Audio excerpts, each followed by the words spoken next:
Rome Rome भाइयों.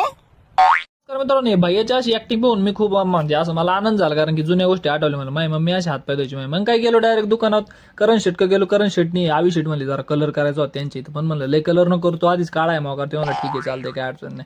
मग काय तिथून घरी गेलो डायरेक्ट. भैयानी मला अडवलं मध्ये, मला व्हिडिओ काढावं म्हणलं, ठीक आहे काढू. मग काय आता मला एक व्यक्ती आज तिने काय दिवसभर मला फोन नाही केला, मला कंटाळा आलाय म्हणून मी असंच इकडे तिकडे व्हिडिओ बनवत हिंडतोय. आणि त्यातल्या त्यात मग या असं बाहेर आलो म्हणलं थोडी लांब पोरांसोबत खेळा. हे आपलं छोटा डाऊन बिना डिग्रीचं डायरेक्ट मोठे डॉक्टर यांचा नसतो नाद करायचा.